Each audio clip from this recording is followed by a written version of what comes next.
Si aujourd'hui, vous avez la capacité, dans notre contexte culturel, surtout dans le contexte familial, donc souvent, quand on est enfant, dès qu'on prend la parole, on ne nous écoute pas. Notre société Ouais, n'écoute pas les enfants, hein. Ça ouais. aussi, je dirais que ce n'est pas, c'est quelque chose qui a été développé au fil du temps. Donc, ça n'a pas toujours été dans la culture africaine. Il y a, c'est vrai, le droit d'aînesse dans la culture africaine. D'accord? Donc, quand on est enfant, on a son mot à dire, mais on ne peut pas le dire dans la place publique.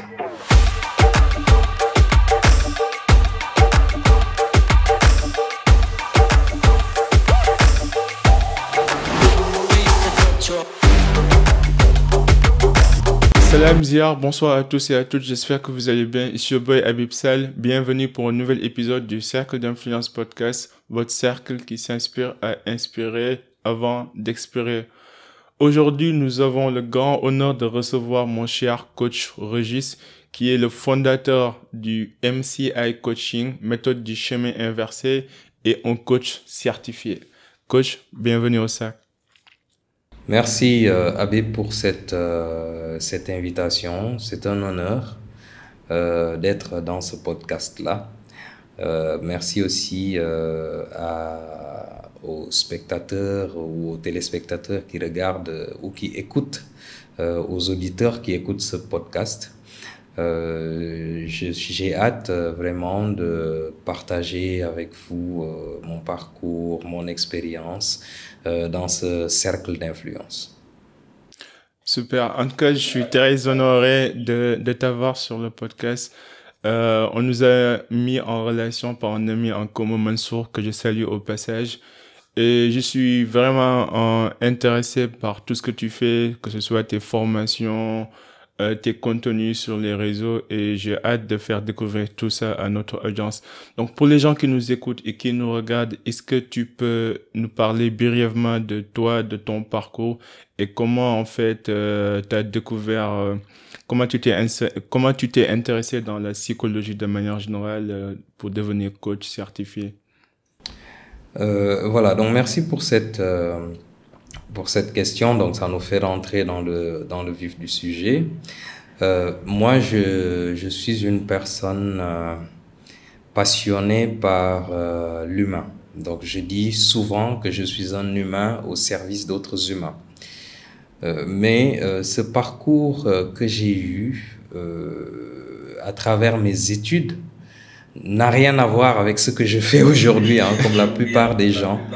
Le parcours académique que l'on fait souvent n'a rien à voir avec le métier que nous exerçons par la suite. Parce que moi, j'ai eu un niveau, je dis bien niveau licence en informatique de gestion, parce que c'est l'année où je devais terminer mes études que j'ai perdu successivement mes parents. Donc après, je pouvais pas. Donc ce qui fait que je suis rentré dans une quête de découverte et de questionnement pour la découverte de soi. Donc je me suis posé énormément de questions. C'était en 2004. Donc de 2004 jusqu'en 2012 pratiquement, c'était un questionnement profond à la découverte de mon propre être. Donc ce qui fait que toutes les questions que je me posais me ramenaient à moi-même. Donc je trouvais en réalité les réponses en moi-même. Et ça m'a poussé à conceptualiser pour la première fois ce qu'on appelle la méthode du chemin inverse. Donc ce pèlerinage que nous faisons vers soi, cette reconnexion que nous faisons pour aller à la découverte ou à la redécouverte de notre identité émotionnelle et faire abstraction de tout ce qui est masque social et faire abstraction de tout ce qui est influence extérieure et essayer d'être en phase avec notre être intérieur. Donc ça m'a fait après écrire une citation qui dit ceci: si nous prenons le temps pour notre être, nous sommes plus utiles à l'humanité. Et continuant dans cette démarche-là, de 2012 jusqu'en 2019 pratiquement, donc j'ai beaucoup travaillé sur cette méthode du chemin inverse que j'ai présentée en 2021 lors comment dirais-je, de ma certification. Et voilà, donc j'ai fait ma certification au niveau du Maroc où j'ai fait presque 13 ans. Mais entre-temps, j'ai travaillé, quand je suis arrivé au Maroc en 2010, j'ai travaillé en tant qu'agent, superviseur et manager dans les call centers.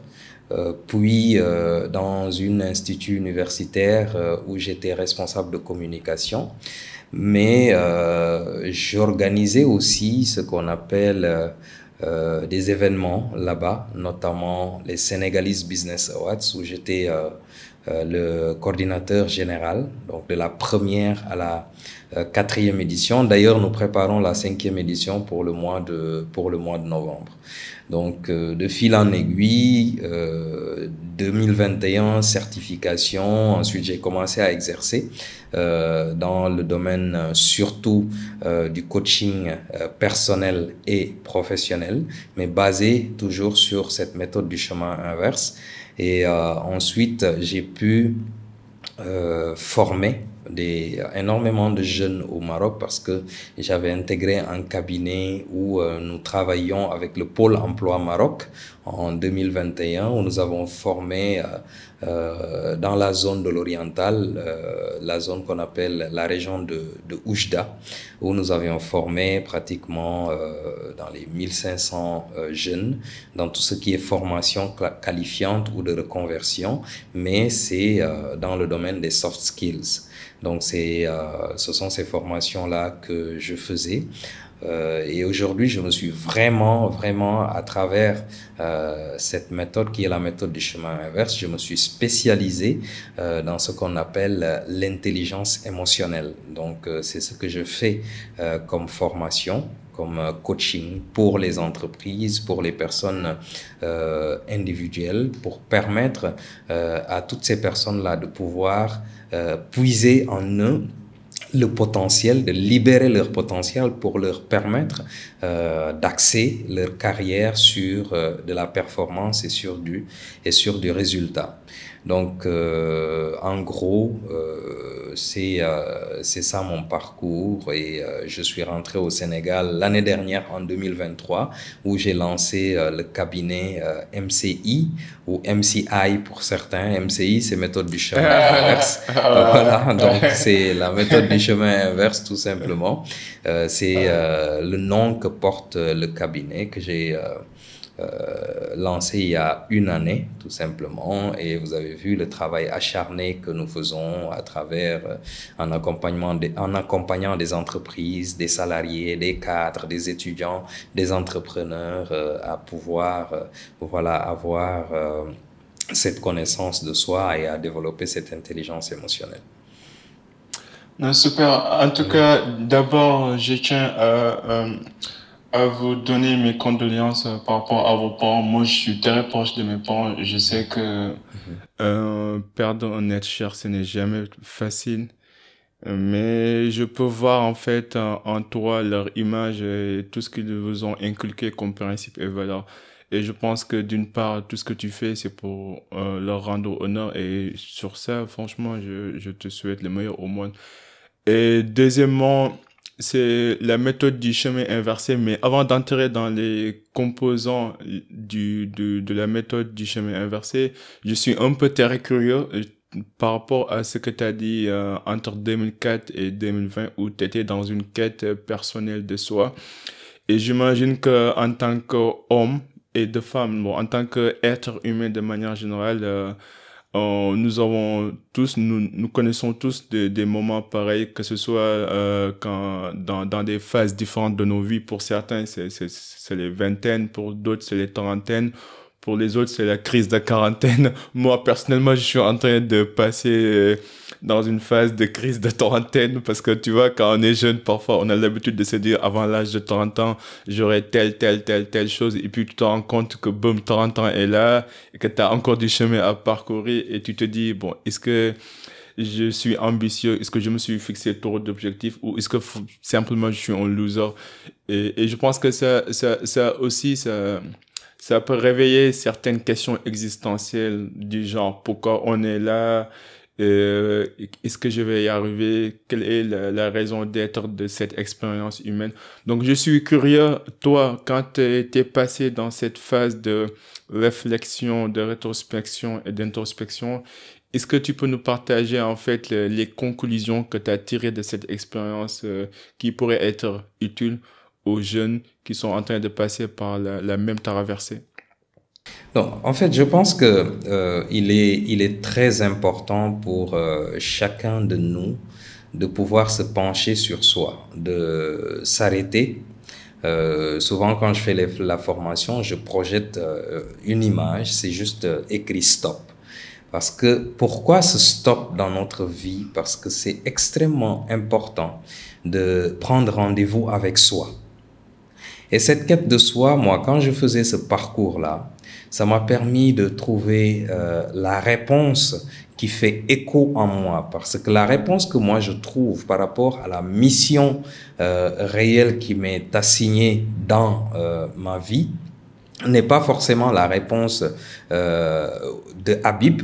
Ce n'est pas forcément la réponse de Mansour Fall, que je salue au passage. Ce n'est pas forcément la réponse de Fatim ou de Aïcha, etc.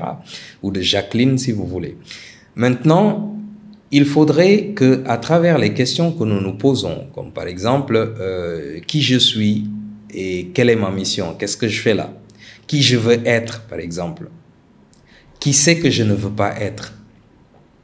Donc, ce sont des questions qu'il faut se poser et dont les réponses réelles doivent faire écho en nous. Si la réponse ne fait pas écho en nous, c'est-à-dire nous ne sommes pas encore en phase avec ce potentiel, avec ces valeurs que nous avons en nous, qui nous ont été inculquées, que nous avons développées aussi, et qui fait que quand nous sommes en phase avec ces valeurs-là, quand ces réponses font écho en nous, nous sommes sereins. Nous avons cette sérénité intérieure. Nous avons cette paix intérieure parce que nous avons cet équilibre et ce bien-être mental qui nous anime. Mais si par contre, nous attendons toujours à travers ces questions-là, la validation des autres pour que nous puissions nous dire que, ok, d'accord, c'est comme ça, alors que ce n'est pas quelque chose qui fait écho en nous, qui est en phase avec nos valeurs. Donc, je pense qu'on ne pourra pas avancer comme ça. Nous allons développer ce qu'on appelle une dépendance émotionnelle. Nous aurons du mal à retrouver notre propre identité originelle. Donc, nous allons porter ce masque social-là et répondre à un certain norme sociale qui va verser à la longue à une pression sociale. Donc, nous ne pourrons pas, comment dirais-je, nous ne pourrons pas prétendre à cette authenticité, nous ne pourrons pas être honnêtes et être fidèles à nous-mêmes. Donc, il faudrait que nous arrivons à trouver des réponses qui font écho en nous, qui s'alignent avec nos valeurs et avec nos valeurs intérieures. Oui, pour revenir sur ça, j'ai deux prises de vue par rapport à ça. C'est que par rapport au masque social, je pense que d'une part, nous portons tous un masque d'une part, quoi. Je suis pas en train de dire que c'est bien de porter un masque ou c'est mauvais, mais je pense que d'une part, il y en a certains qui ont appris à porter des masques et qui se sont habitués à ce masque à tel point qu'ils peuvent pas envisager la vie sans ces masques-là. Par exemple, en anglais, parfois, tu entends la citation fake it until you make it. Du genre, tu peux faire semblant jusqu'à ce que tu réussisses. Et d'une part, quand tu es un étudiant et que tu viens de terminer tes études et que tu entres dans le milieu professionnel, d'une part, t'es frais, tu connais pas grand-chose, t'es pas expérimenté. D'une part, t'es obligé de se baser sur, en fait, une confiance un peu apparente, parce que cette confiance-là, elle n'est pas réelle. Tu peux pas dire que tu as déjà résolu un problème managérial si tu n'as jamais managé. Donc, d'une part, quand tu commences dans un nouveau domaine ou dans un nouveau métier ou dans une nouvelle aventure, tu es obligé de porter un masque, d'avoir foi, d'avoir de l'espoir, de travailler bien sûr, mais d'avoir cette confiance apparente qui te donne en fait la motivation de faire plus, de faire mieux jusqu'à ce que tu arrives à un niveau où tu peux te réclamer expert ou utile, où tu comprends les tenants et les aboutissants d'un sujet. Donc la question que j'aimerais poser, c'est que quand est-ce qu'il faudra débarrasser du masque et quand est-ce qu'il faudra porter le masque pour en fait arriver à avancer ne serait-ce qu'un seul pas vers l'objectif qu'on cherche à atteindre? Moi, je pense il faudrait pas qu'on fasse l'amalgame par rapport à ce que j'ai dit. Porter un masque social, c'est ne pas être en phase avec soi-même. C'est-à-dire ne pas reconnaître que nous n'avons pas ces compétences-là. Si nous n'acceptons pas que nous n'avons pas ces compétences-là, comment nous pourrons aller les chercher? Vous voyez, c'est comme le proverbe Peul qui dit si tu ne sais pas que tu ne sais pas, tu ne sauras jamais. Ouais. Voilà, je ne sais pas comment on le dit, ça, anda. Bon, je ne vais pas escamoter le tu parles Peul. non, mais bon, c'est une citation qui est célèbre chez les Peuls. Si on ne sait pas qu'on ne sait pas, on ne saura jamais. Mais moi, je vais plus loin. Je dis, si on n'accepte pas qu'on ne sait pas, on n'apprendra pas. Donc, ce masque social, si on le porte pour faire semblant que l'on sait, mais on va nous donner des tâches qu'on ne pourra pas exécuter. Et quand on va nous donner des tâches dans le cadre professionnel qu'on ne pourra pas exécuter, ça va être quelque chose qui va nous porter préjudice. Il faut que nous acceptons, quand nous arrivons dans le cadre professionnel, que nous acceptons et que nous reconnaissons à travers un bilan de compétences que nous faisons, à travers une introspection honnête, sérieuse et une introspection qui est en phase avec nos valeurs. Il faudrait que nous soyons fidèles à nous-mêmes, que nous puissions nous dire « je n'ai pas ces compétences-là, je ne les ai pas, je vais aller les chercher ». Mais comment je vais aller les chercher? Je peux les chercher à travers un mentor. Je peux les chercher à travers un livre. Je peux les chercher à travers mes collègues de travail. Je peux les chercher à travers mon manager. Parce que souvent, ce qui se pose dans le contexte professionnel, c'est que il y a cette apparence que l'on force, cette admiration que l'on force aux autres qu'on n'a pas réellement.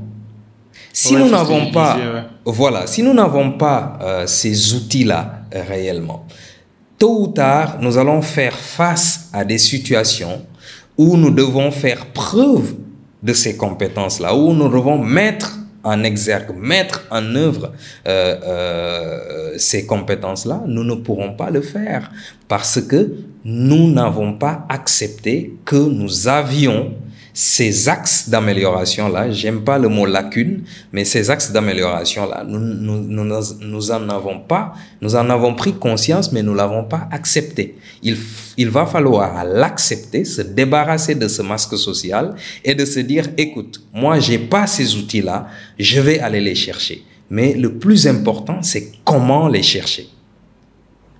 À travers quelle méthode je vais aller les chercher? Est-ce que quand je quitte mon cadre professionnel, je vais aller prendre des cours?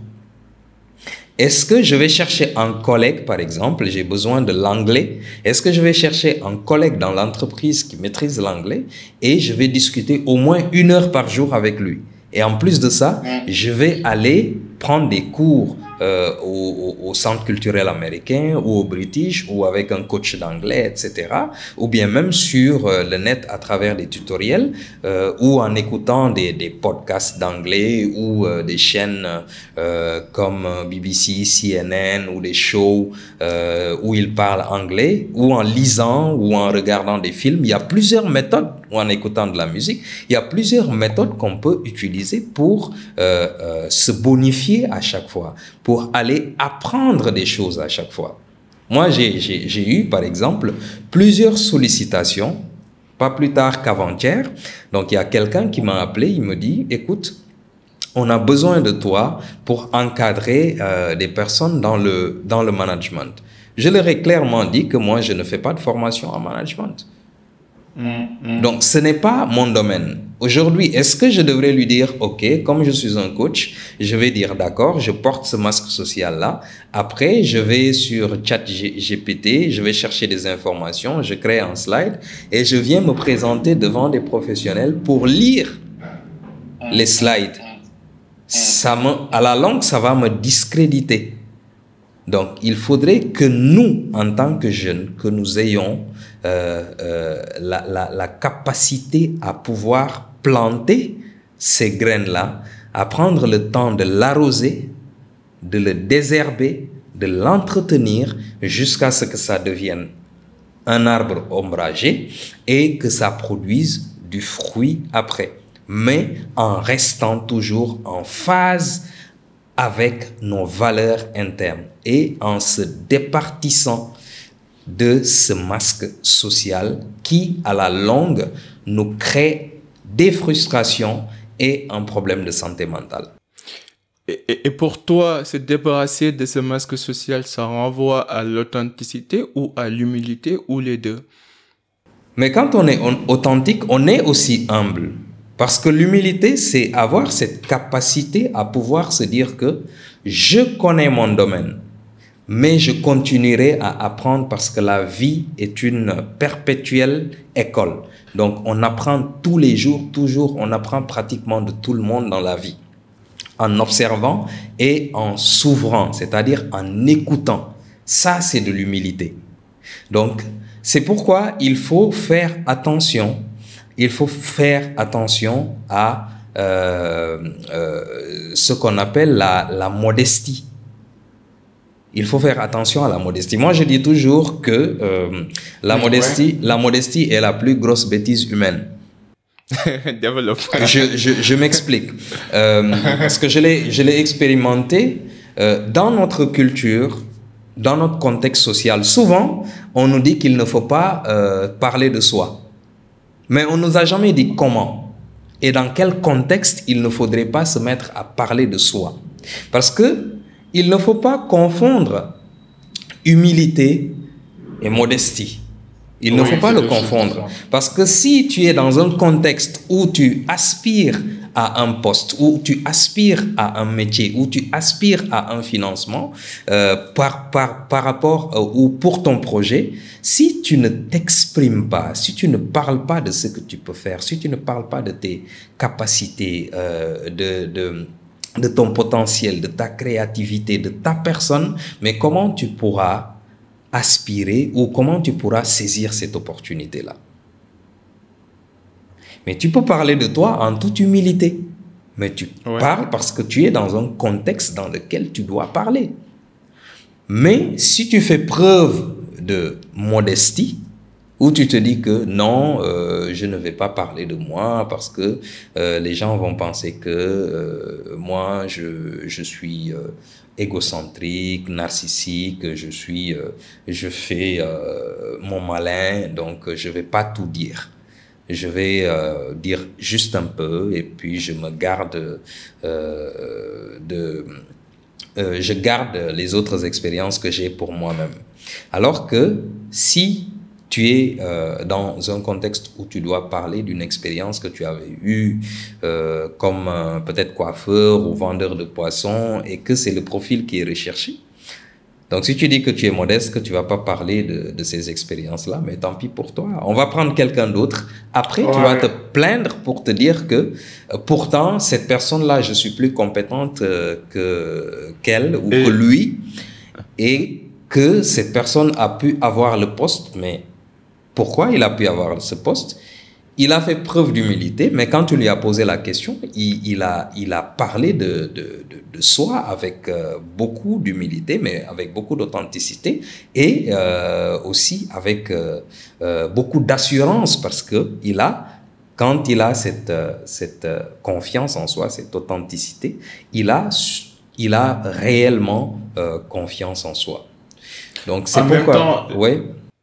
Désolé de te couper parce que je trouve que c'est intéressant le point que tu abordes.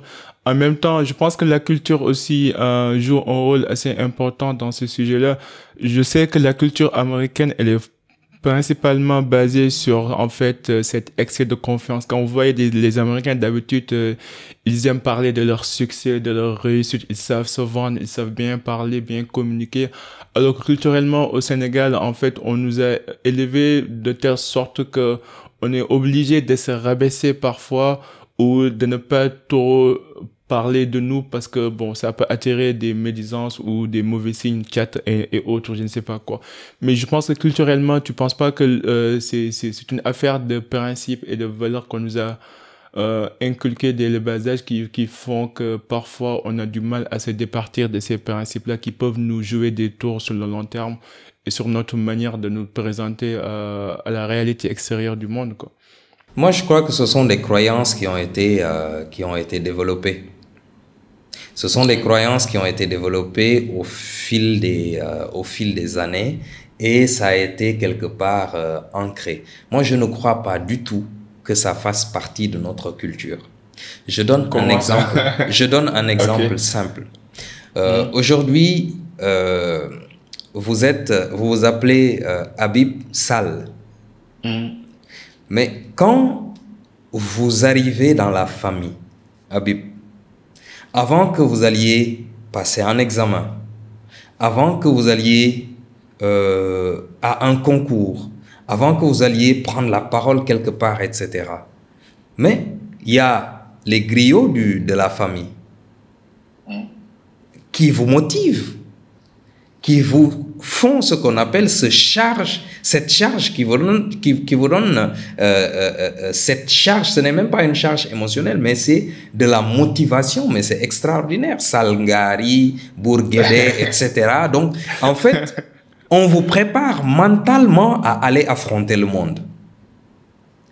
On vous prépare parce que quand vous allez être en face d'une opportunité ou bien quand vous allez devoir mener une action de grande envergure ou quand vous allez vous asseoir dans un entretien, quand vous allez passer votre examen, mais ces phrases-là vont faire écho en vous. C'est la même chose que l'Américain fait avec ses enfants. Donc, il lui dit, you are American, you must be proud to be American, etc. Mais toi, tu es Salingari, Bourguédé, donc tu dois être fier de toi et sache que tu fais partie d'une grande famille, ton grand-père a fait ceci, ton grand-père a fait cela, etc., etc. Donc, quand tu vas être... Je pense qu'on a perdu cette transmission. Justement. Je pense qu'on a perdu cette transmission parce que maintenant, les griots, ils sont réservés aux hommes riches et aux hommes du statut du genre. C'est rare de voir un griot venir dans une famille normale et booster les gens ou motiver les gens. Je pense qu'on a perdu cette transmission.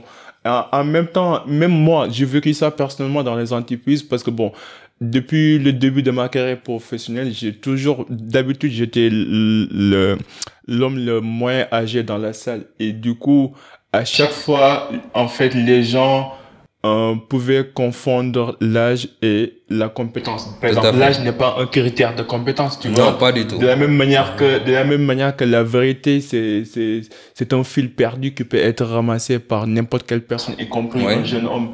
Donc, du coup, dans ma carrière, je me suis battu à plusieurs reprises, en fait, pour dire que peut-être je suis jeune, peut-être j'ai mes appréhensions des choses, mais quand même j'ai un avis et cet avis-là est fondé sur des données, sur des preuves factuelles. Oui, Vous prenez, si vous ne prenez pas, si vous acceptez, c'est pas grave, si vous prenez pas, c'est pas grave, mais au moins laissez-moi exprimer ce que je dis, mon point de vue, mon opinion, et après c'est à vous de prendre la décision. tout Mais à je fait. pense que moi, à l'intérieur de la famille, par exemple, dans laquelle j'ai grandi, on sait tous qu'au Sénégal, c'est le vieux qui a le dernier mot, quoi. Tout à fait. C'est du genre, c'est toujours l'homme le plus âgé qui est le sage de toutes les chambres et de Ouais. toutes les réunions, quoi. Mhm. Et du coup, ce contraste, parfois, moi, je l'ai vécu et c'était dur, en fait, de savoir, OK, à la maison, je suis obligé de me réveiller parce que, Mhm. et à l'entreprise, je suis obligé de me vendre, mais du genre, c'est pas, tu changes de rôle, quoi, de Oui. jour au lendemain, du matin au soir, et parfois, ça peut être très difficile de vivre et de jauger dans ces deux mondes différents. Oui. Mais je pense que heureusement qu'il y ait cette diversité-là. Parce Ouais, que si aujourd'hui, vous avez la capacité, dans notre contexte culturel, surtout dans le contexte familial, donc souvent, quand on est enfant, dès qu'on prend la parole, on ne nous écoute pas. Notre société ouais, n'écoute pas les enfants, hein. Ça ouais, aussi, je dirais que ce n'est pas, c'est quelque chose qui a été développé au fil du temps. Donc, ça n'a pas toujours été dans la culture africaine. Il y a, c'est vrai, le droit d'aînesse dans la culture africaine. D'accord? Donc, quand on est enfant, on a son mot à dire, mais on ne peut pas le dire dans la place publique ouais, parce que il y a une certaine hiérarchie et tant qu'on n'est pas initié à l'âge de 42 ans, par exemple, on ne peut pas prendre la parole en public. Mais pourquoi toutes ces années-là avant que la personne puisse s'exprimer en public? Donc ça, ce sont des préparations qui sont faites à la personne, c'est de l'initiation, ça prend du temps et dans ces différentes étapes de la vie, comme le disait Amadou Ampateba, de 0 à 7 ans, de 7 à 14 et 21 ans, de 21 à 42 ans, de 42 à 63 ans. Donc, ce sont des étapes qu'ils ont... transition, en fait, voilà, de phases voilà. de vie Donc, c'est des différentes. phases de vie qui sont dans la réalité et dans la culture africaine. Maintenant, même quand vous regardez le paysage médiatique ici au Sénégal, donc la parole n'est pas donnée aux enfants, hein. Donc on a plus de Ouais, 200 chaînes de télévision, il y a que des émissions politiques, il y a que des adultes qui parlent dans les télévisions. Il y a peut-être que la RTS ou d'autres chaînes, une autre chaîne de télévision, Télé-École, je pense, qui donne la parole aux enfants. À part ça, il y a pas, je n'ai pas vu de chaîne, que ça soit les web TV ou les chaînes de télévision classiques, qui ont des émissions spécialement dédiées aux enfants. Nous, on l'avait quand on était jeunes parce que bon, il y avait que la RTS. Tous les mercredis, il y avait une antenne pour les enfants. Radio Gounéi, la télévision est à nous. Ce sont des émissions où on invitait les enfants, on leur apprenait le media training, comment parler à la télévision, etc. Donc, il y a des animateurs qui sont aujourd'hui issus de ce paysage-là. Et que cette parole qui est donnée à l'enfant est très importante parce qu'on doit écouter aussi nos enfants pour leur permettre oui, moi je suis parfaitement d'accord. voilà, d'avoir confiance en eux, de développer cette confiance-là. On doit les écouter. S'ils se trompent, on leur accorde cette possibilité de se tromper. Et vous voyez, même dans notre situation sociale, dans notre contexte social, quand vous êtes jeune, vous êtes enfant, vous êtes adulte, quand vous vous exprimez et que vous commettez une faute, une erreur, c'est une erreur que je l'appelle. Vous mettez, au lieu de dire la maison, par exemple, vous dites le maison. Les gens en font un chou gras. Donc les gens en parlent, ils ne gardent que ça. Même quand vous faites 1 heure de discours, ils ne gardent que ça. Mais ce sont des erreurs qu'on doit s'accorder. Ce qui est important, c'est le contenu de ce que nous disons. L'olumo am solo, c'est ça qui est important, c'est le contenu de ce que nous transmettons. Et aujourd'hui, un enfant qui fait une erreur en s'exprimant dans une salle de classe ne devait pas être la risée des autres parce que on va le museler. S'il fait ça en classe, tout le monde se moque de lui, y compris l'enseignant. Il revient à la maison, il veut s'exprimer, on lui dit tais-toi, tu n'as rien à dire. Ouais, au fil du temps, n'as rien à dire. Ça joue sur sa confiance en voilà, soi, sur son estime de soi. Il perd son estime de soi. Il aura du mal à s'accepter et à s'intégrer dans la société, malgré sa capacité à pouvoir se déployer, à pouvoir se recréer. Et ça va très très loin pour finir par là.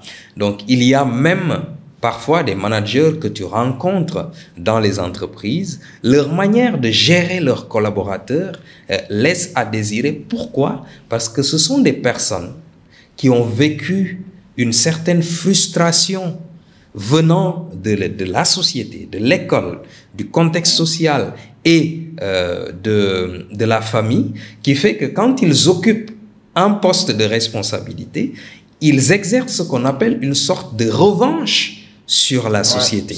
Social, ouais. Et quand on regarde de plus près, parce que c'est des expériences que j'ai eues, c'est des accompagnements que j'ai faits, ce sont des personnes qui n'ont pas confiance en eux. Mais ils utilisent ce levier de pouvoir qu'ils ont pour pouvoir exercer une certaine pression, de peur que l'on découvre cette partie vulnérable d'eux. Vous voyez, donc c'est un masque social qu'ils portent. Et ça, ce n'est pas quelque chose qu'ils vivent bien. Ils ont un problème d'épanouissement, un problème de mal-être, un problème de santé mentale, mais qu'ils cachent. Ouais, et c'est pour ça que j'apprécie vraiment le travail que tu fais, parce que je pense que au Sénégal, ou de manière générale, on a la culture, on a la tradition, on a la religion, et tous ces leviers-là, en fait, sont là pour nous donner un cadre de vie agréable où on peut s'épanouir, en fait, savoir notre raison d'être, contribuer utilement et dans la société. Mais en fait, en dessous de ces trois pratiques-là, parfois, en fait, même si c'est pas intentionnel, quoi, mais ça laisse quelques petites traces, quelques miettes, en fait, d'erreurs qui peuvent parfois impacter les gens. Mais les gens, ils grandissent, ils évoluent et ils ont à leur fort intérieur, à leur fort charnel, quelques, je dirais pas lacunes, mais quelques incompréhensions, quelques difficultés. Mais ils n'ont pas les réponses, mais ils n'osent même pas demander, en fait, poser les questions pour chercher ces réponses, parce que la société est faite que ces sujets-là, c'est des tabous, on n'en parle pas, c'est caché, en fait, sous le tapis.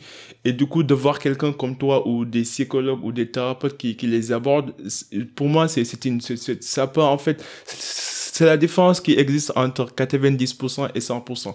Tu peux faire le travail jusqu'à 90%, mais les 10% de gap que tu laisses là, ça peut te coûter cher sur le long terme.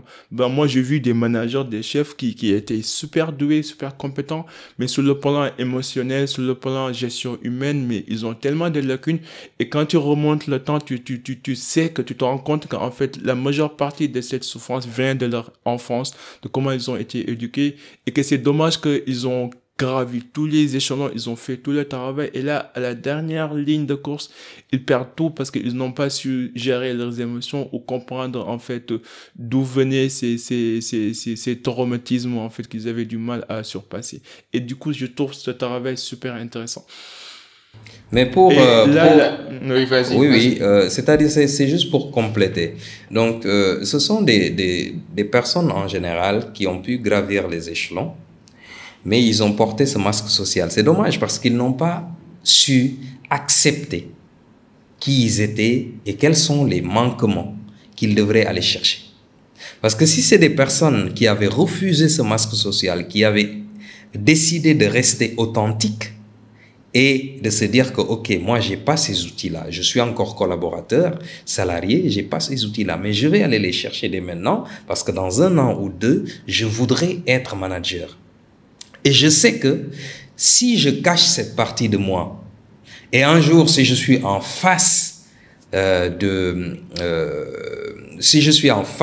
des collaborateurs et que je devrais faire preuve maintenant de ces compétences-là, je ne pourrais pas Parce que je ne les ai pas, j'ai pas ces outils-là. Comment je ferai pour pouvoir manager, mener à bien ces collaborateurs que j'accompagne, que je gère.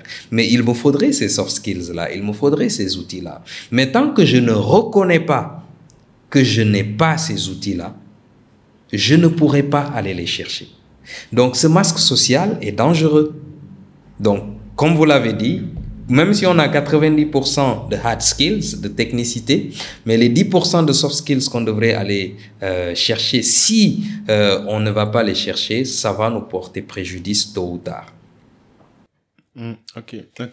Est-ce que tu peux entrer en détail dans la méthode du chemin inversé? J'ai d'autres questions qui sont associées à ce que tu viens d'expliquer, mais bon, je te laisse d'abord dire la méthode et ses composants pour les gens qui nous écoutent et qui nous regardent. Et après, je vais poser quelques questions relatives au pouvoir, au contrôle et aux gestions émotionnelles. Très bien. Donc, en fait, la méthode du chemin inverse, comme je l'ai dit tantôt, donc ça a été conceptualisé en 2012, d'accord? Après pratiquement 8 ans de quête de soi. Et cette méthode, elle est basée sur les valeurs et les connaissances africaines. Elle comporte 4 piliers. Donc, les 4 piliers, c'est d'abord le regard sur soi, d'accord? Donc, c'est 4 piliers et 12 clés. Donc, chaque pilier a 3 clés. Donc, vous avez le regard sur soi. Le regard sur soi, c'est la perception que nous avons de qui, de nous-mêmes. Parce que c'est le chemin inverse que nous faisons. Parce qu'il est facile aujourd'hui de pouvoir dire que tu connais Emmanuel? Oui, Emmanuel, je le maîtrise, je le connais comme la paume de ma main. Donc, c'est très facile de le dire. Mais la perception que nous avons sur Emmanuel, c'est simplement une croyance que nous avons développée. Croyant, pensant que nous connaissons bien l'autre. Alors que nous, quand on nous pose la question « Qui êtes-vous ?», nous avons du mal à répondre. Donc, c'est cette perception que nous devons avoir de nous-mêmes. Comment nous nous voyons? Qui sommes-nous réellement? Donc, la deuxième clé du premier pilier, c'est l'observation. L'observation, c'est comment nous nous comportons avec nous-mêmes. Parfois, nous nous autoflagellons, nous sommes très cruels vis-à-vis de nous-mêmes. Donc, quand on n'arrive pas, par exemple, à atteindre un objectif, donc au lieu de voir ce que nous avons pu acquérir au moins durant ce parcours vers l'objectif et nous féliciter au moins, mais nous sommes toujours là en train de nous dire que nous ne sommes pas capables, nous ne pouvons pas faire, nous sommes moins intelligents que les autres, etc. C'est très violent en termes de pensée et ça nous fait verser dans le pessimisme. C'est très violent, donc ça nous fait baisser les bras, ça nous pousse à l'abandon et à la perte vraiment de l'estime et de l'amour de soi. Ensuite, vous avez la troisième clé qui est l'attention. Donc l'attention aussi est extrêmement importante. C'est comment nous pensons. Quel est notre processus de pensée? Est-ce que nous sommes plutôt positifs, optimistes dans notre manière de penser, ou bien nous sommes plutôt fatalistes, je dirais même pas pessimistes, mais nous sommes plutôt fatalistes, parce que nous avons toujours quelqu'un dans la famille, dans le quartier, à chaque fois que nous interagissons avec lui ou avec elle, le monde s'écroule autour de nous, parce que il nous dit toujours des choses négatives. Ce n'est pas possible, ça ne pourra pas se faire, j'ai un projet, non, ça ne va jamais marcher, etc., etc., etc.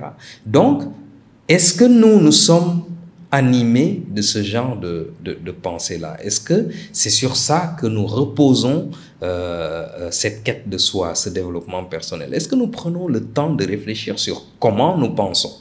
Donc ça, c'est la troisième clé, c'est ça qui amorce la méthode du chemin inverse. Ensuite, vous avez le deuxième pilier qui est ce qu'on appelle le dialogue intérieur. Nous savons tous que l'ego, notre ego, nous fatigue beaucoup. Mais dans la recherche par rapport à cette méthode du chemin inverse, j'ai compris que l'ego joue deux rôles. Donc le rôle protecteur, D'accord? Donc, c'est grâce à l'ego que nous arrivons à protéger nos valeurs, à protéger notre intégrité et notre dignité humaine. Donc, le deuxième rôle de l'ego, c'est le rôle manipulateur, saboteur. C'est ce qui est plus courant.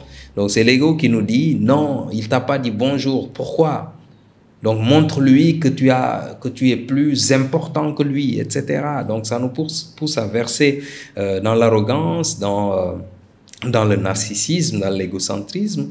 C'est souvent ce qui crée des conflits dans notre relation avec nous-mêmes et avec les autres. Parce que si nous arrivons à gérer l'ego, à le tenir en laisse, nous pourrons à chaque fois, quand l'ego essaie de nous saper le moral, de nous saboter notre équilibre émotionnel, donc nous allons lui dire calme-toi, et puis nous allons prendre le temps de pouvoir nous asseoir avec nous-mêmes, nous écouter, analyser et pouvoir nous dire ok, d'accord, je vais prendre cette décision-là et je sais que j'ai décidé de le faire, donc je vais l'assumer entièrement. Donc, dans ce deuxième pilier, vous avez aussi la deuxième clé qui est l'identification des émotions. Donc, si nous arrivons à interagir avec l'ego, nous pourrons identifier nos émotions. Donc, les émotions, nous pourrons identifier les 6 grandes familles d'émotions, parce qu'il y en a d'autres qui disent qu'il y en a 9, 27, etc. Donc, les 6 grandes familles d'émotions, vous avez la joie, la colère, la tristesse, la peur, la surprise et le dégoût. Donc, nous pourrons bien les identifier, parce que je dis souvent à mes coachés qu'il faut, à chaque fois quand vous vous réveillez le matin, de la même manière que vous allez vous brosser les dents, prendre le petit déjeuner, vous devez vous arrêter et vous demander au moment où vous vous réveillez, quand vous dites Alhamdulillah, vous dites qu'est-ce que je ressens? Est-ce que c'est la colère, la peur, etc. Comme ça va vous aider dans la relation avec vous-même et aussi dans votre relation quand vous allez sortir de chez vous ou bien dans la maison avec les personnes avec qui vous interagissez. Donc ensuite, vous avez aussi l'acceptation et l'expression de l'émotion. Donc une émotion, quand on la ressent, on doit l'accepter. Donc nous devons accepter cette émotion-là pour pouvoir après, bien entendu, l'analyser et le comprendre. Mais tant que nous ne l'acceptons pas, nous ne pourrons pas l'analyser et le comprendre. Et ça, quand on est dans cette phase de dialogue avec soi, d'accord? Donc, vous avez aussi le troisième pilier qui est le pardon de soi. Donc, on ne peut pas avancer dans ce pèlerinage vers soi-même tant qu'on n'applique pas, tant qu'on ne se pardonne pas. Parce qu'une fois dans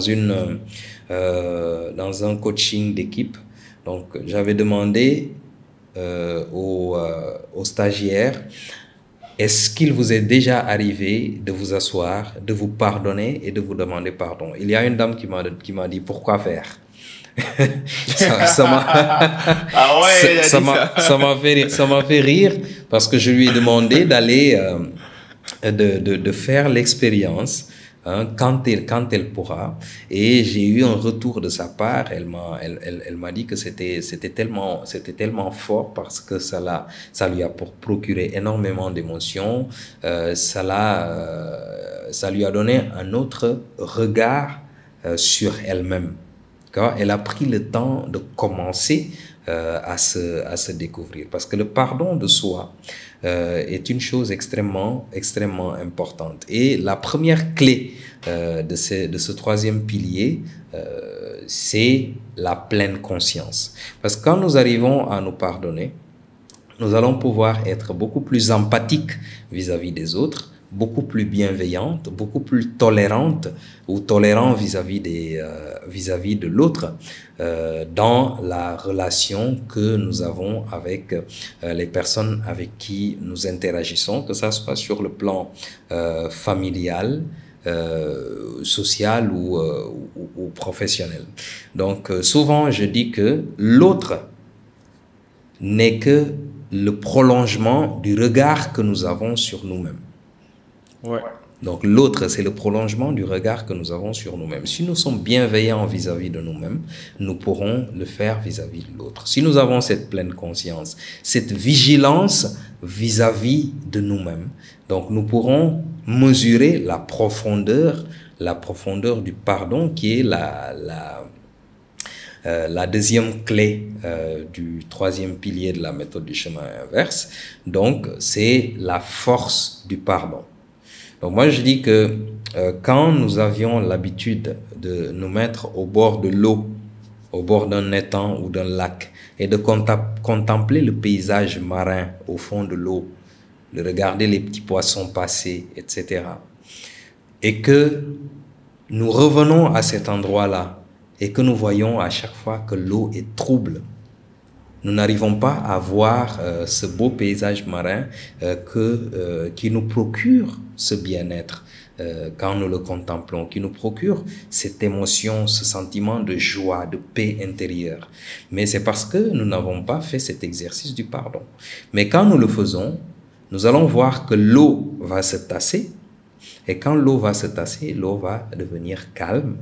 Et nous pourrons à nouveau voir ce paysage marin. Donc nous pourrons être en phase avec notre être intérieur. Et comme ça nous fait passer à la troisième clé qui est l'amour de soi et de l'autre. Donc quand on parle d'amour de soi, on parle d'estime de soi. Parce que si nous perdons cet amour de soi et cette estime de soi, nous ne pourrons pas être authentiques, nous ne pourrons pas avoir confiance en nous. Parce que nous allons perdre du temps pour rien du tout. D'accord? Donc avant-hier, il y a quelqu'un qui m'a sollicité pour un accompagnement, une formation ou un coaching en prise de parole en public et en leadership. Je lui pose cette question suivante. Qui es-tu? Il me dit pardon. Je lui dis, mais qui es-tu? Il me dit, ouais, mais ça c'est une question difficile à répondre. Je lui dis, quelle est ta mission? Qu'est-ce que tu fais ici-bas réellement? Quelles sont tes valeurs que tu portes en toi? Il me dit, ah ça coach, ça vraiment c'est des questions que je ne me pose pas. Je lui dis justement, moi j'ai l'habitude de le dire aux personnes qui me sollicitent, aux chefs d'entreprise, aux managers d'équipe, aux cadres, aux entrepreneurs, etc. Si vous n'avez pas cette connaissance de vous-même, si vous n'êtes pas connecté à votre identité originelle, si vous ne connaissez pas votre identité émotionnelle, il est inutile de faire appel à des coachs experts en leadership ou experts en marketing digital ou experts en autre chose pour pouvoir vous développer. Même quand on vous donne ces outils-là, vous serez incapable de les utiliser parce que ça ne fera pas écho en vous, parce que vous ne savez pas qui vous êtes et pourquoi vous êtes là. Et quelles sont vos valeurs? Parce que quand vous utilisez des outils qu'on vous donne, il faut que ces outils-là soient alignés avec vos valeurs internes. Donc c'est pourquoi dans les métiers, on parle d'éthique et de déontologie. Donc le centre de tout ça, c'est l'humain.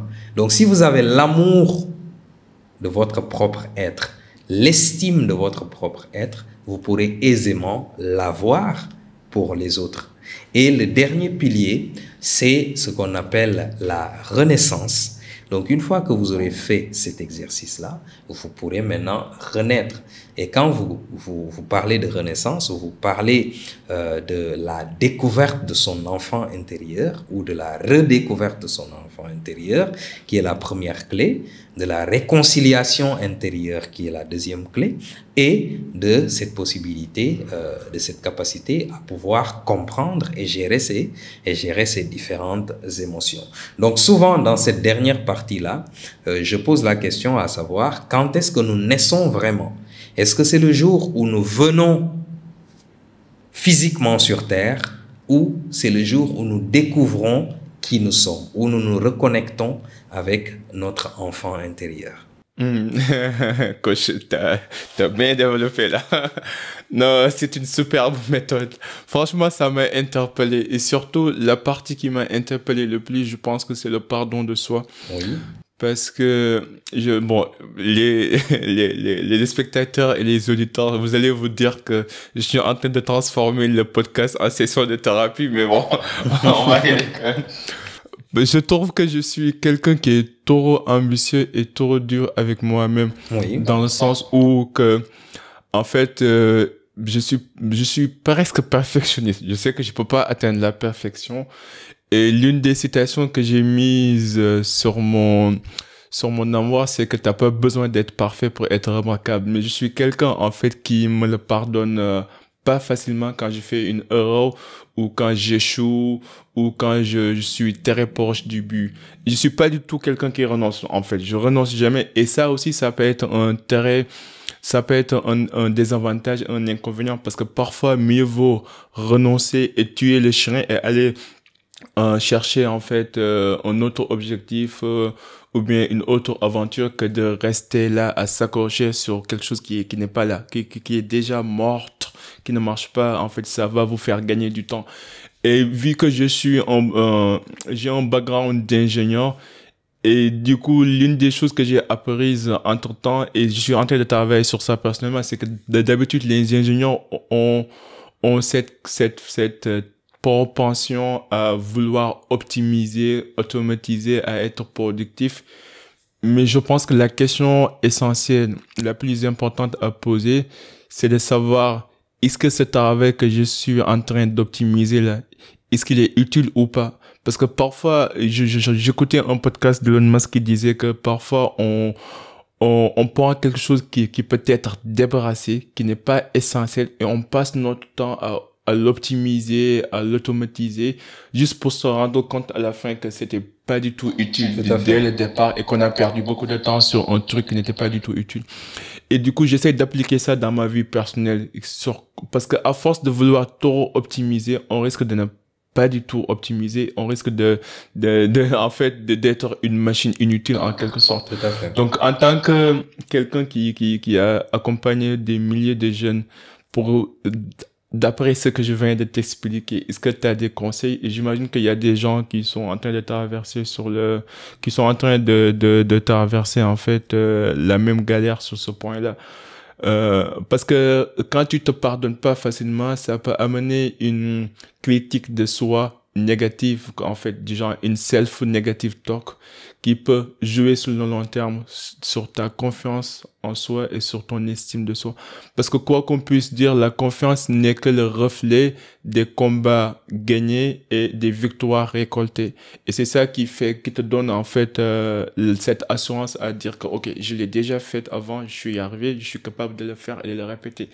Et si tu fais quelque chose et que tu échoues, parfois ça peut dire du genre la prochaine fois tu peux avoir un petit doute, ce petit doute peut grandir jusqu'à devenir une peur, et cette peur peut être parfois en fait culpabilisante et à la limite inhibitrice, quoi. Des conseils?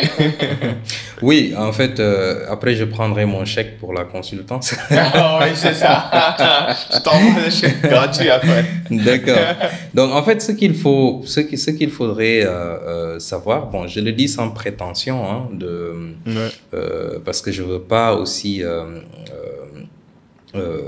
m'insurger en donneur de leçons. Mais c'est tout simplement quelque chose que je veux partager, parce que j'ai toujours dit que le perfectionnisme n'est pas une qualité, c'est un défaut.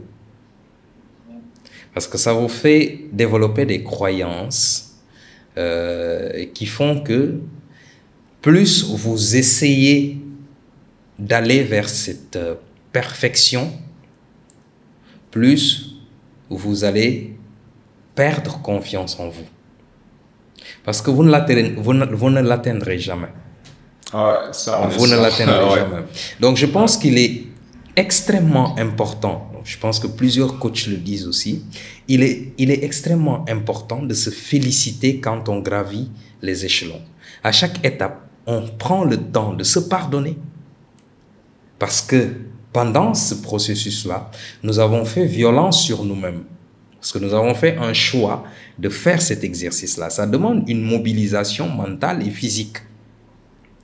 Donc, nous nous faisons violence en faisant une mobilisation mentale et physique parce que nous avons fait le choix de se concentrer, de donner cette énergie à cet objectif-là en délaissant des loisirs, par exemple, où nous pouvions avoir un certain bien-être. Donc, du coup, nous avons le devoir de nous pardonner et de nous demander pardon.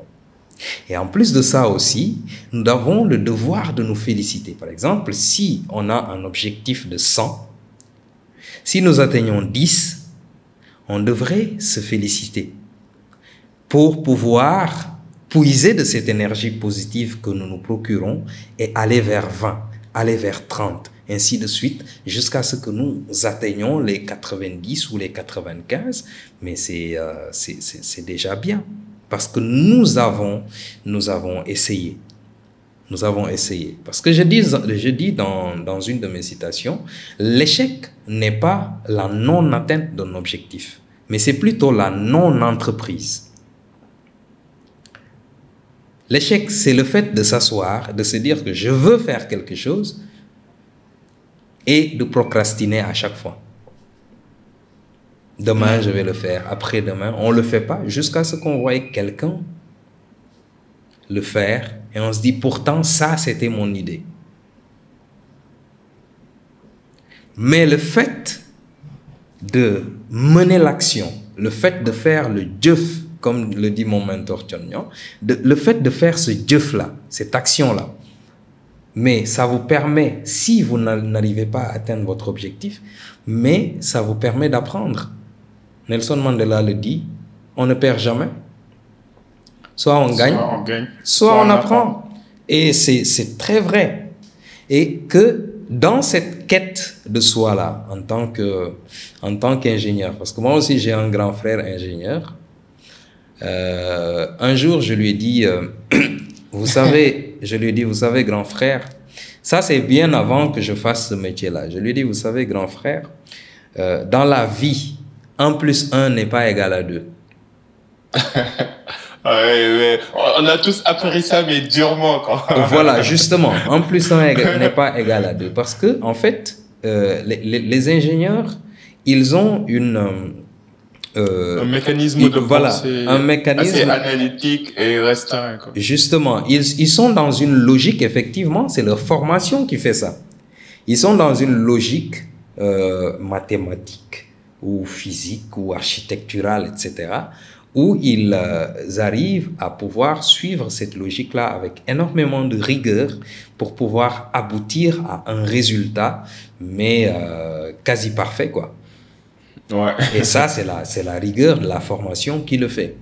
Mais dans la vie de tous les jours, il y a des aléas que l'on ne peut pas maîtriser. Ça, nous qui avons fait ce qu'on appelle les sciences sociales, donc nous le comprenons. C'est pourquoi pendant très très longtemps, ce qui avait été plébiscité, c'est le quotient intellectuel, votre capacité à pouvoir gérer, résoudre racine carrée de 250 ou des problèmes mathématiques, physiques, chimiques, astronomiques, etc. Ça a été plébiscité. C'est comme ça qu'on mesurait l'intelligence des personnes. Et que notre contexte social aussi fait que quand vous faites la série scientifique, on vous dit waouh, il est top. Quand vous faites la série littéraire, bon, dans la famille, vous n'êtes pas très considéré comme quelqu'un qui est... Vous êtes professeur, vous n'êtes pas bien considéré comme le médecin, quoi, ou comme l'ingénieur, ou l'architecte, etc. Donc, vous n'avez pas les mêmes considérations. Mais ce n'est pas grave, parce que pendant les années 80, donc il y a cet aspect-là qui est ressorti des années 70-80, donc par certains psychologues qui l'ont développé. Donc c'est le quotient émotionnel. Donc on s'est rendu compte qu'aujourd'hui, dans le monde, nous avons besoin de ces soft skills-là pour pouvoir avoir un cadre d'épanouissement favorable pour pouvoir,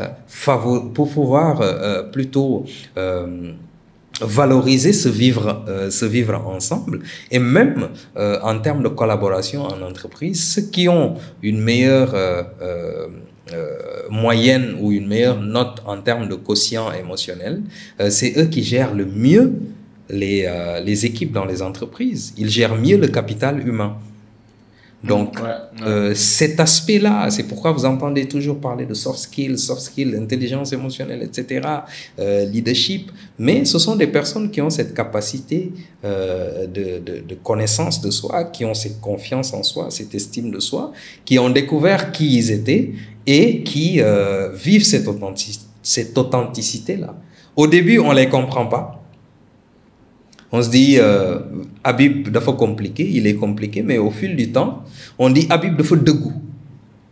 Oui, il est honnête. Ouais. Voilà, il est honnête, donc il est fidèle à lui-même. C'est ce que je disais. Il refuse ce masque social-là. Et au fil du temps, dans l'entreprise, c'est à cette personne qu'on va confier des postes, un poste de responsabilité. C'est à lui qu'on va confier certaines choses. Dans la famille, c'est à lui qu'on va confier l'argent, hein. On va pas le confier au beau-parleur. Donc, vous voyez que cet aspect de nous est extrêmement important. Ce qu'il faudrait travailler en tant qu'ingénieur, c'est cette connaissance de soi, cette découverte de soi, le regard sur soi, le dialogue intérieur. Vous devez travailler le pardon de soi et ça vous favorise la renaissance. Parce que quand vous vous connaissez, le regard des autres, vous vous en foutez, honnêtement. Ouais. Non, je suis d'accord sur ce point-là. Personnellement, oui, je pense que c'est comme quand tu poses la question à chaque fois que tu dis ça, dans ma tête, je me dis, je pense que ça va nécessiter toute une vie pour répondre à cette question. En effet. Mais, parce que moi, personnellement, ça fait des années que j'essaie de répondre à la question et pour l'instant, la réponse à laquelle je suis arrivé, c'est que, en fait, bon, je vois la question sur deux leviers. Il y a le côté spirituel et le côté, je dirais, mondain, quoi. Le côté spirituel, c'est que, je pense qu'il y a une citation dans le Coran et même dans la Bible qui dit que, à celui qui est, tout donné, à la personne qui est, en fait, qu'on donne tout, un jour, tout lui sera retiré. Du genre, en quelque sorte, donc, ce que ça signifie, c'est tout simplement, tout ce qui peut être retiré de vous, ça veut dire que de base, ça ne vous appartient pas, ou bien vous pouvez même vivre sans ça. Par exemple, les biens matériels, les maisons, les jolies femmes, je ne sais pas moi, les téléphones, les ordinateurs, on va tous mourir sans ça. Donc, logiquement, on peut vivre sans ça. Et du coup, si on vous retire tous les biens matériels, qu'est-ce qui vous reste? Pour moi, c'est les principes, c'est les valeurs, c'est le caractère, en fait. C'est le caractère. Et j'essaye tout le temps, en fait, de me baser sur ces principes et sur ces valeurs pour guider, en fait, ma prise de décision. Parce que tout ce qui reste, c'est quelque chose qui peut être retiré du jour au lendemain. Et certes, ça peut simplifier la vie, mais c'est pas essentiel dans ma vie. Ça, c'est le côté spirituel. Exact. Donc, pour moi, Dieu, en fait, l'espoir et la foi, c'est juste de se dire qu'il y a une force divine qui est là, qui guide ce véhicule qui est notre corps et que ce conducteur, il a de bonnes intentions, il va nous amener au bon port. Oui. Le côté mondain, en fait, c'est le côté relation, les dynamiques relationnelles, savoir réagir, interagir, contribuer utilement. Et je pense que fondamentalement, c'est d'être foncièrement quelqu'un de bien, quoi, parce qu'on connaît tous le mauvais et le mal, le bien et le mal. Et je pense que parfois, le mal peut être nuancé, mais le bien, tout le monde le connaît. C'est pas, quand tu entends une belle musique, en fait, c'est pas ta culture sénégalaise ou musulmane, chrétienne qui te fait sauter de joie. C'est quelque chose qu'on a en nous, qui est ancré en nous, qui nous fait, en fait, qui nous donne cette capacité de s'émerveiller face à la beauté, face à la magie, face à ce qui est en fait extraordinaire. Et on a tout ça en nous, quoi. T'as pas besoin d'être un Américain pour comprendre le bien, quoi. Je pense que moi, personnellement, c'est comme ça que je vois la question qui est tue. J'essaye de me baser sur des principes et des valeurs authentiques, honnêtes, qui sont en fait reflétés dans ma religion, dans ma culture, dans ma tradition et qui me permettent en fait de contribuer utilement dans la société. Et en même temps, j'essaie d'être une force positive, nette dans ce monde, en me comportant bien, en respectant les normes sociales et en essayant d'être un bon citoyen. Bon, je ne sais pas si c'est une question, c'est une réponse qui... Mais en tout cas, moi, c'est ma réponse. Oui, en fait, je pense que, comme je l'ai dit, hein, nous avons tous une perception vis-à-vis de nous-mêmes.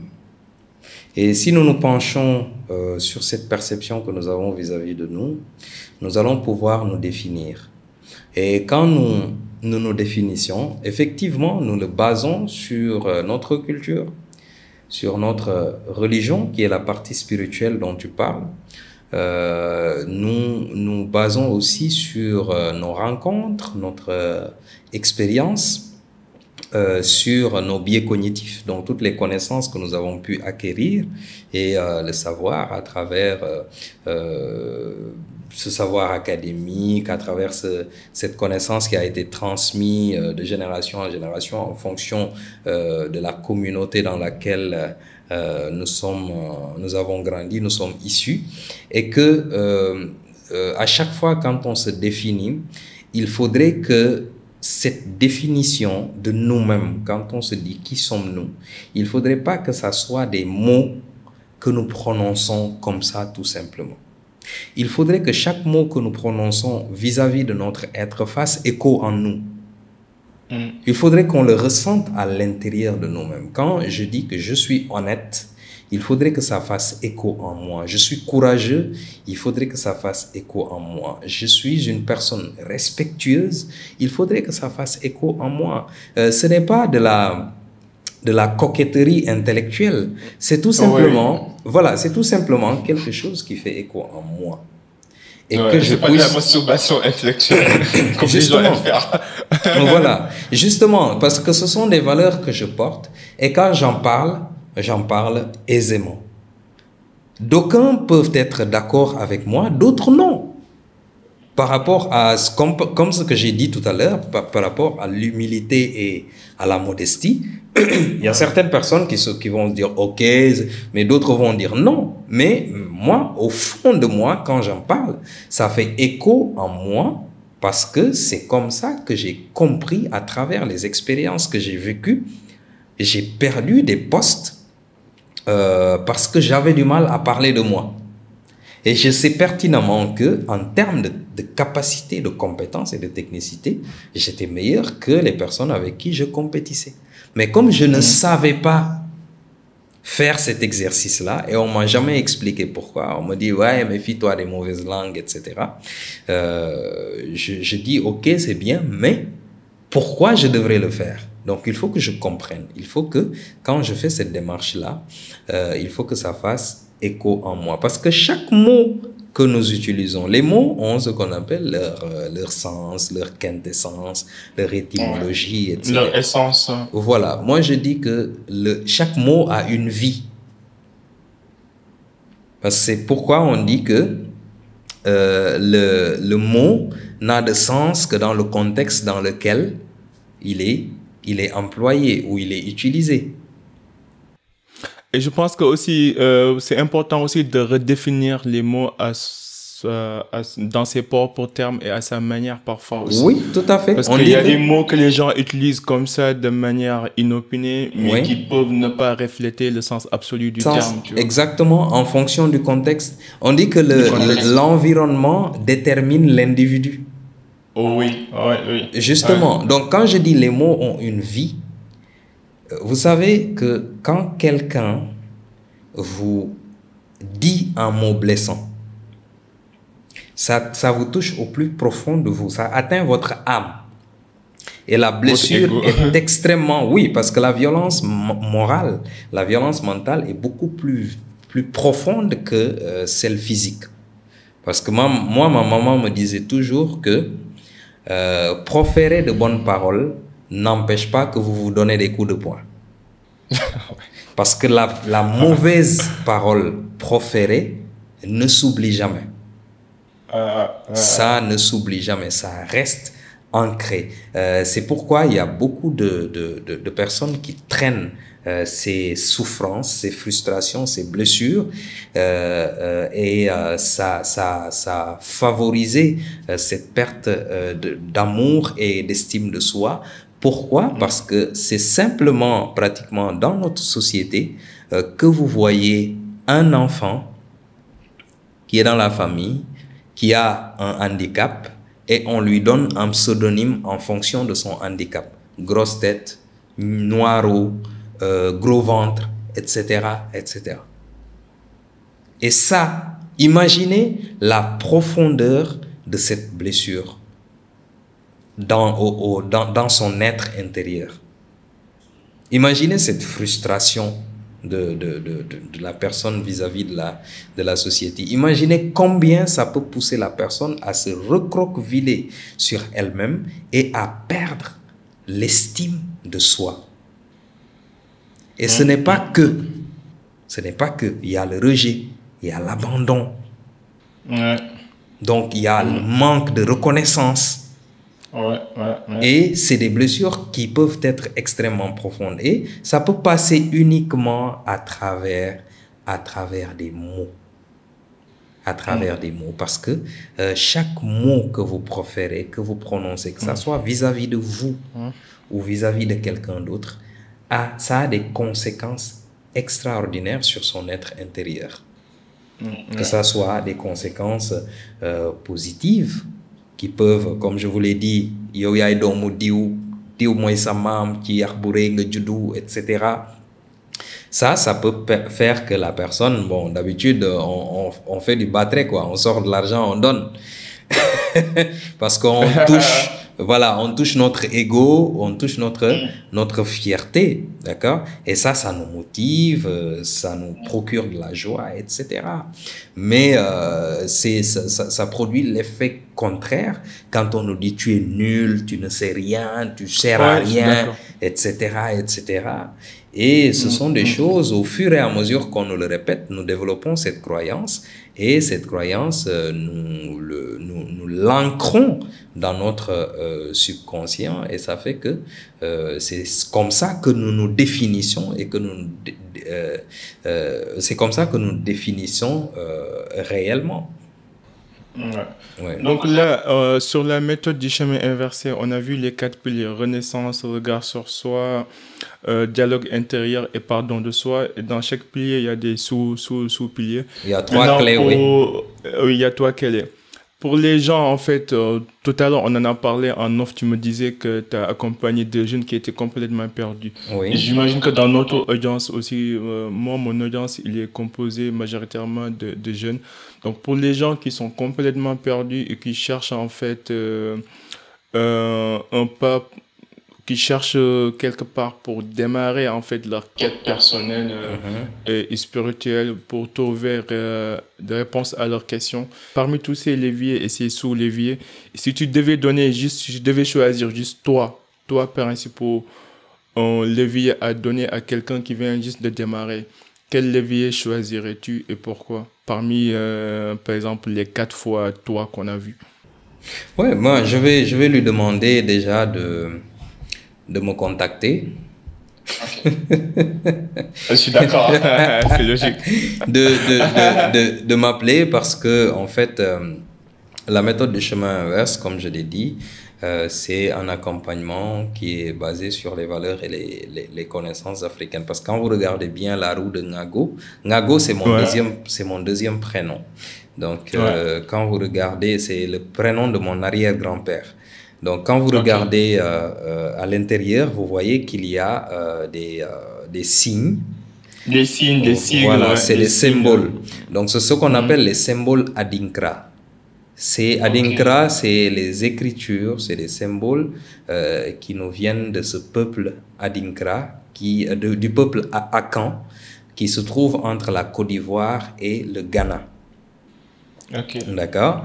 Donc ces symboles-là, le premier qui est lié au regard sur soi, donc vous avez une forme d'oiseau, donc qui regarde vers l'arrière et qui a un œuf sur son dos et qui protège cet œuf. Ce symbole-là signifie le Sankofa, donc cela veut dire se servir du passé pour construire le présent et l'avenir.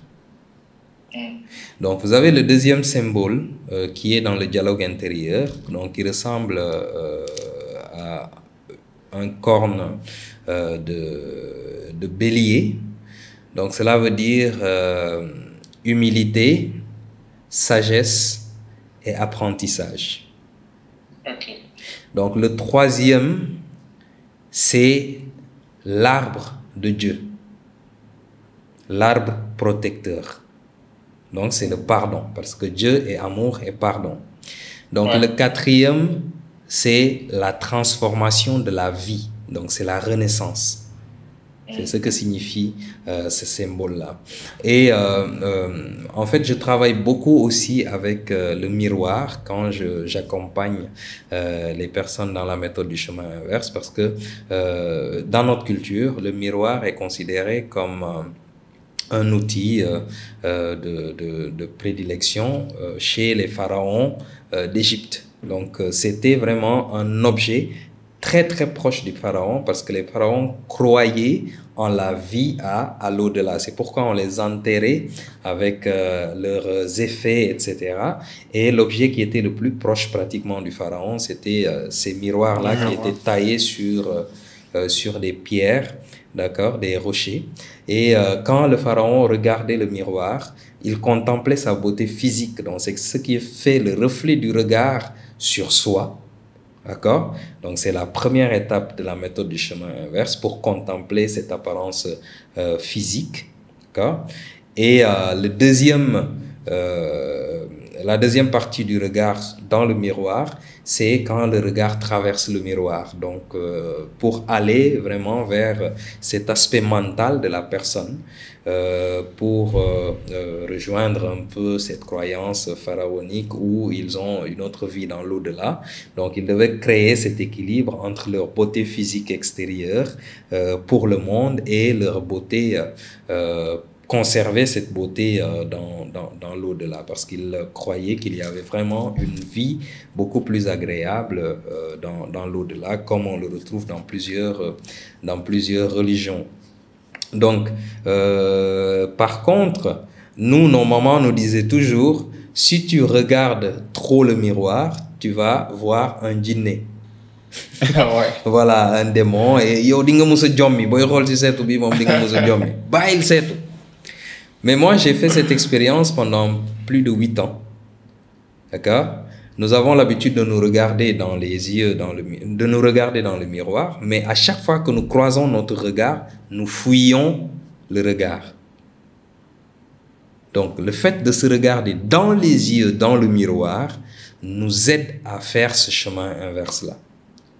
Et ça m'a permis d'écrire une citation qui dit que notre plus grande peur, c'est la rencontre de notre être intérieur, miroir de notre véritable identité. Donc, si nous arrivons à faire cet exercice-là, nous allons pouvoir déclencher ce dialogue intérieur, nous allons pouvoir nous pardonner, nous allons pouvoir aussi créer cette réconciliation intérieure et rencontrer notre identité originelle. Et ça, je demande aux jeunes, par exemple, qui aujourd'hui sont perdus, de faire cet exercice-là quand ils peuvent, de travailler à se regarder dans les yeux, dans le miroir. Maintenant, s'il y a quoi que ce soit, Donc, vous avez la possibilité de me contacter parce que je fais aussi du coaching en ligne. Je l'ai fait avec plusieurs personnes en France, au Canada, aux États-Unis, au Maroc, etc. Donc, je fais du coaching en ligne et j'ai de très bons retours. Ça se passe très, très, très bien. Donc, pour ceux qui sont ici aussi... On mettra tous les contacts et les liens dans les show notes comme d'hab pour les gens qui sont intéressés. En tout cas, coach Régis, je pourrais te parler pendant toute la nuit. On était censé faire 1 heure là, on a fait, je pense, plus d'1 h 30. Donc là, j'ai juste 2 questions avant qu'on boucle. La première question, c'est quelle est la vision du MCE Coaching, ton cabinet de coaching? Que cherches-tu à accomplir sur le long terme avec cette entreprise? Voilà, je te remercie pour cette question. Il faut dire que cette entreprise n'a qu'une année d'existence. Donc, ça a été créé en juillet 2023 quand je suis rentré du Maroc et actuellement, ça fait pratiquement juste 1 an.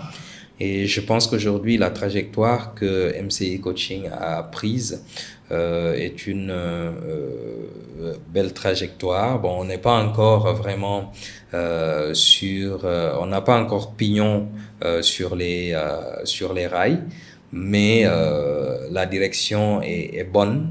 En tout cas, moi, je vois que ça avance de plus en plus et que ça va bon train. Aujourd'hui, l'accomplissement que MCI voudrait avoir, c'est comme on l'a fait, on a créé une méthode révolutionnaire de coaching qui est africaine. Parce que toutes les méthodes de coaching qui sont utilisées ici sur le continent viennent d'ailleurs. Et aujourd'hui, l'Afrique a sa méthode de coaching, c'est la méthode du chemin inverse. Donc, qui est basée sur nos valeurs et nos connaissances. Et nous en avons, croyez-moi, nous avons énormément de valeurs et de connaissances ici sur le continent parce que c'est l'Afrique qui a enseigné le monde. Donc, il faudrait que cette méthode du chemin inverse soit ancrée dans le continent africain et qu'il y ait d'autres registres qui puissent déployer cette même méthode et qui puissent faire certifier des centaines et des milliers de personnes dans 15 ans, 20 ans, partout à travers le monde, parce que il y a aussi, Inch'Allah, le livre qui arrive, le bouquin. Oui, c'est ce que je voulais demander en fait. Mais qu'est-ce que tu attends pour écrire le livre? Voilà, le livre arrive, on est déjà sur la deuxième partie du bouquin.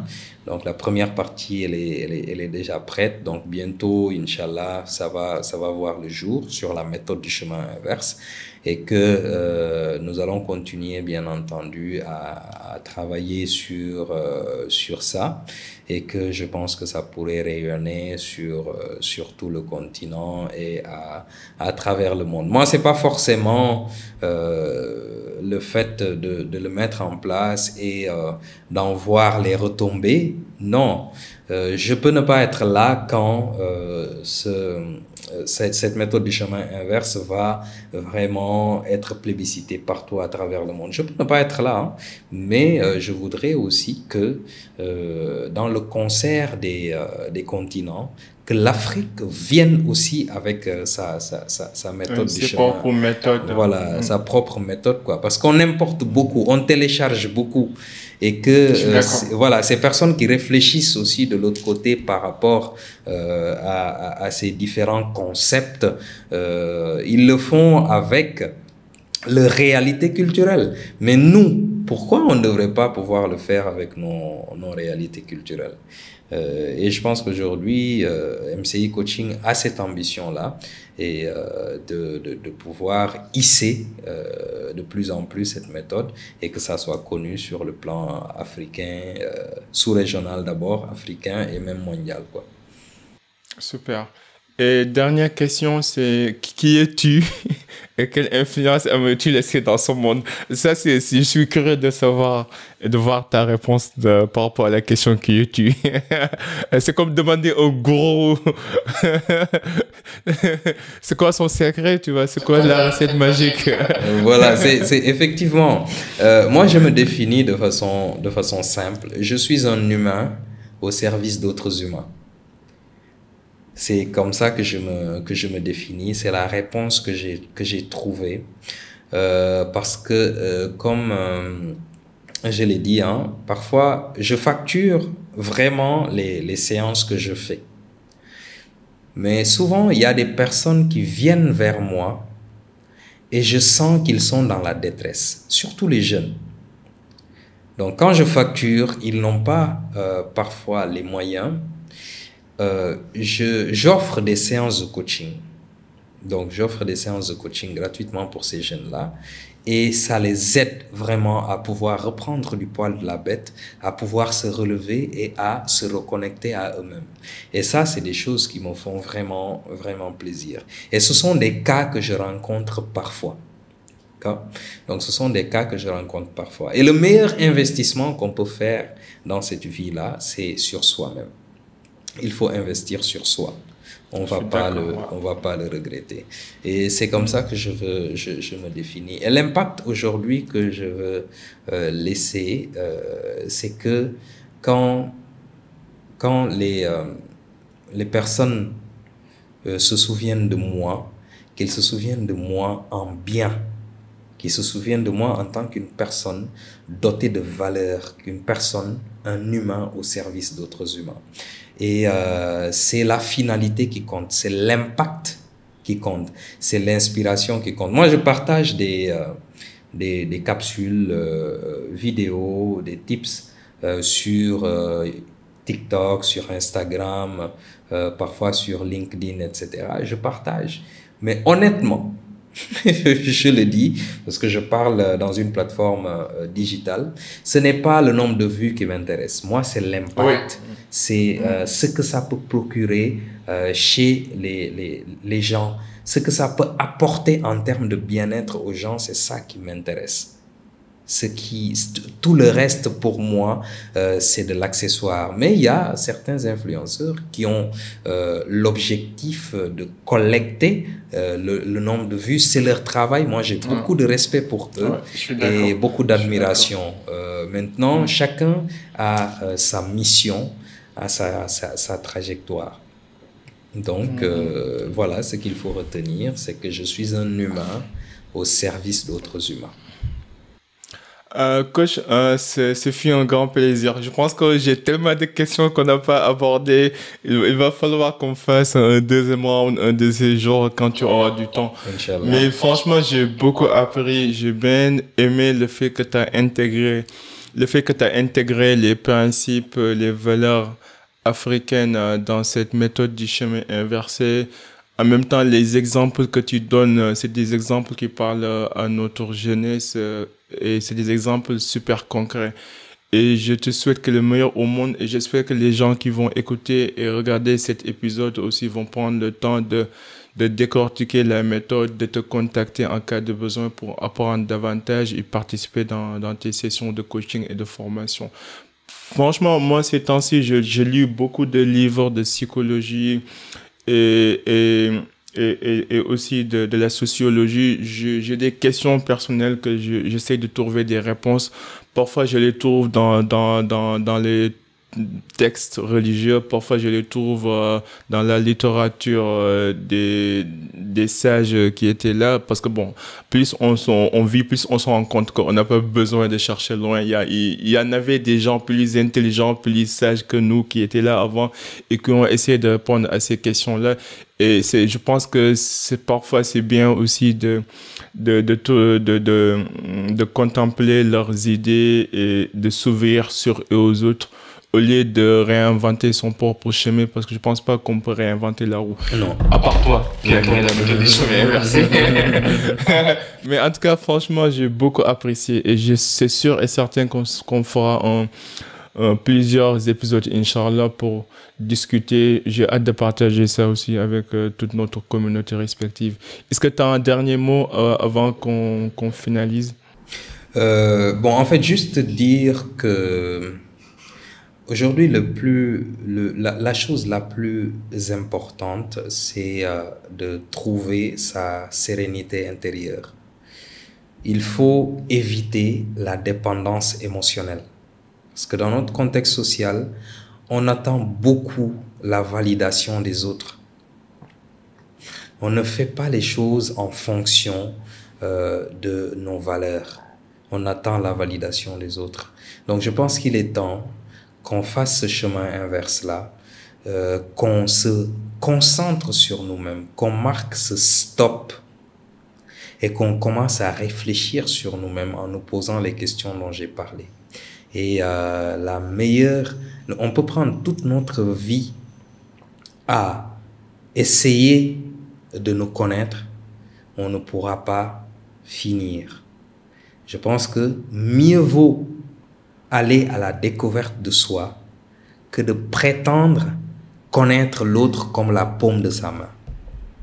En même temps, personne ne peut connaître l'autre. On peut que connaître la perception de ce qu'on pense de l'autre. Je suis parfaitement d'accord. En tout cas, hâte de lire le livre, hâte de partager tout ce que tu fais avec tout le monde. Merci en tout cas. Merci à vous. Merci.